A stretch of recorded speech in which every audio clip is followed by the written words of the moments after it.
Welcome to another action-packed edition of sports this morning, reaching from Channels Television Sports Center in Lagos, Nigeria. My name is Austin Okonapan. Yes, it's still an action-packed world of sports, and we're not going far away from the African Nations Championship, where the home-based Super Eagles seem to be finding light at the end of the tunnel. Yes, they were impressive as they defeated Mozambique by 4-2. Third on the table. Final game against South Africa will be a cracker because Nigeria needs to win that game to move to the next round. So we're waiting to see that one. We'll talk more on the home-based Super Eagles and their performances at the African Nations Championship. So many comments. I want you to keep them coming. A lot of people say, yes, it was a win, but they weren't impressive. There was no game plan, no strategy. The ball was just going here and there. It was floating in the air. We'll talk more about that as the show goes on. We'll also talk about the Australian Open. Yes, Rafael Nadal has just defeated that exciting, young and promising Australian Thanasis Kokinaki. Yeah, I hope I got that right. 6-2, 6-4, 6-2. So Rafael Nadal still powers on in the Australian Open. And then we'll take a look at what the transfer market is saying. Remember, the transfer window is still open for January. We'll talk about the FA Cup replay. Manchester City, they are still on fire. I tell you, it's always an action-packed sort of sports, but we'll not go far away from the African Nations Championship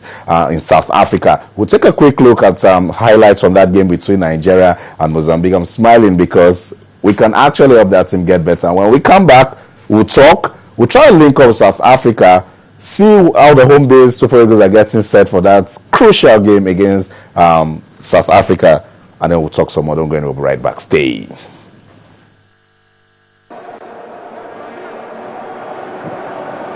Long range and a stunning strike from the set piece by the captain.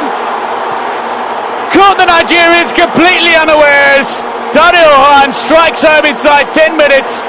And as they did against South Africa, Mozambique take an early lead against Nigeria. There is plenty fight left in this Nigerian side though, and you can expect them to reply. They do immediately.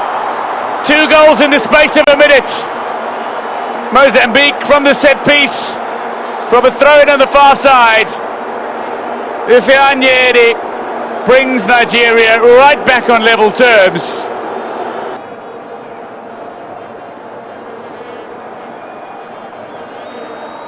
South Africa and Mali both up to 4 points. The winner today will only be on 3. Nigeria have 2. In 4 minutes, we have seen 3 goals. Nigeria have grabbed 2 of them after Mozambique had taken the lead. Rabiot Ali of Kanu Pillars. Not a handheld camera, thankfully. Maninho. Through, just a little too heavy, perhaps, open goal. Diogo's got an equaliser for Mozambique. Well, this is stunning. 4 goals inside 20 minutes. This man was at the very centre of Nigeria's recent success.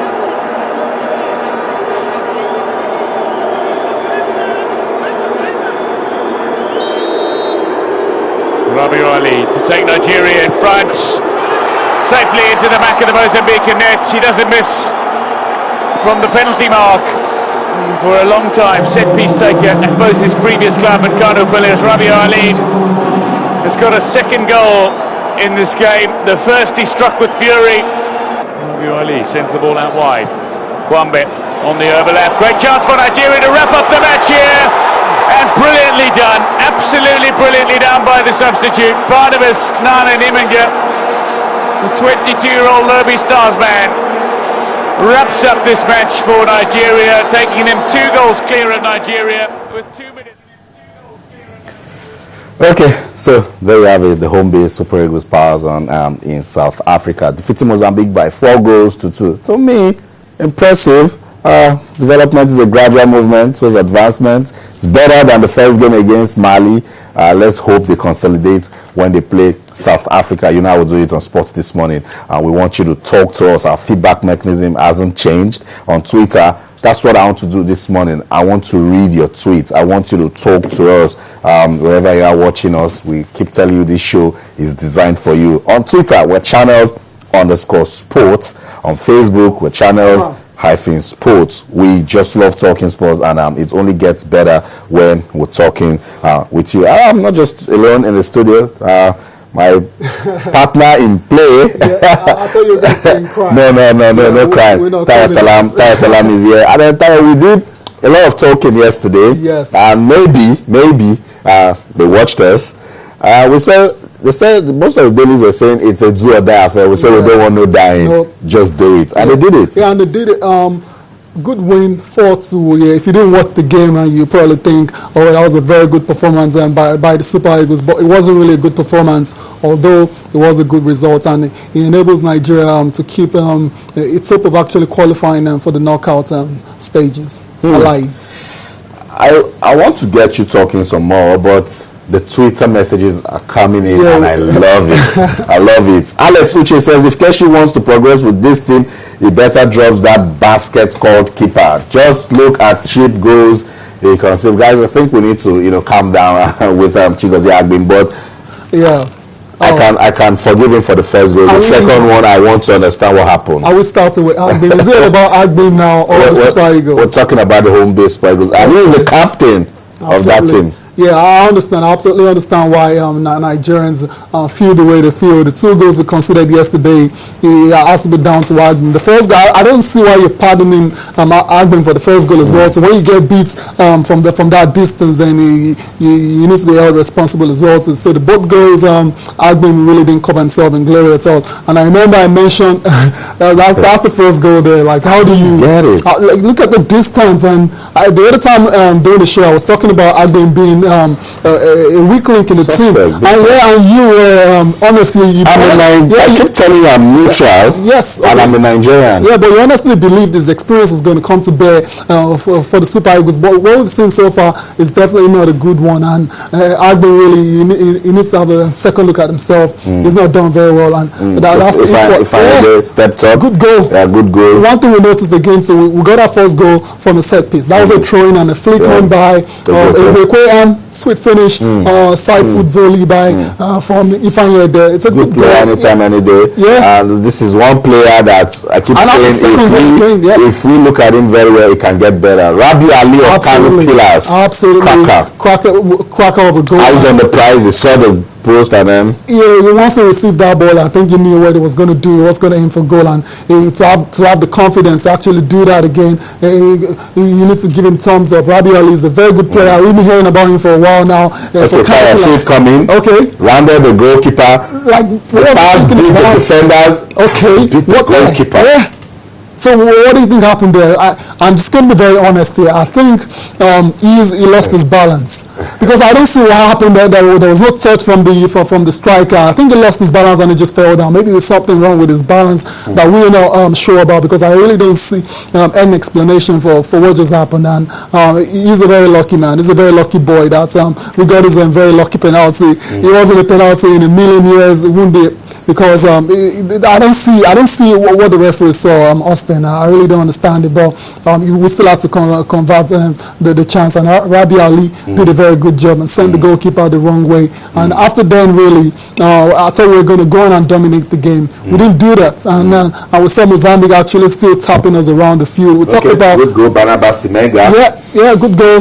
That was actually one of the best moves of the game for Nigeria. That was in the 87th minute or so. A good through pass by Solomon Kwambe, and that was a lovely dink over the goalkeeper by Barnabas Simenga. One of those youngsters in this team as well, too, that I believe can go places if they keep progressing at this particular rate. Barnabas Simenga and the played on the left-hand side. He was very, very impressive as well.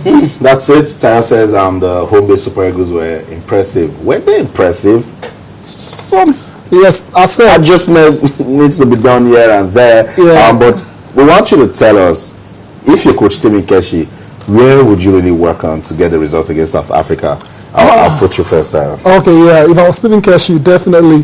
The main problem with this team is still the midfield and the attack. Yesterday there was no coordinator. Yeah, it's not there. And Rabi Ali is supposed to be the playmaker for this team, but you can't really put the blame on him because as a team in the midfield, the coordination is not there, and that's why we found it very difficult to create chances for our attackers. Like it happened yesterday too. We didn't create clear-cut chances from our build-up play. It's still a problem, and I believe maybe as the tournament progresses and this team as a whole, they will blend and they will get that understanding that will enable them to actually start creating chances and develop that synergy between them and the attackers. But I believe that's the main problem we have in this particular team right now. But unfortunately for us, this is not a World Cup qualifier. It's a tournament, and we don't really have all the time in the world to actually achieve that cohesion. So this thing really, they need to grow in leaps and bounds if they have to beat South Africa on Sunday, because against South Africa it will be a very tight one. Okay, that's it. Action continues at the African Nations Championship. Today's fixtures: Zimbabwe will take on Uganda. It is Burkina Faso against Morocco. So the action doesn't stop. Action-packed world of sports. Keep following the African Nations Championship. That's a way of celebrating players that play in the domestic league across Africa. Lovely. And we have been seeing some good play. Oh God, I was going to come to that. The quality we've seen so far in this African Nations Championship has been really good, and you have to say give credit to CAF for this initiative. It's a very good one. It's not done all around the world, and it's a good one. And with the latest developments, saying FIFA will start considering this particular championship for ranking points, then it's a very good one for the home-based players playing their respective African countries. Okay.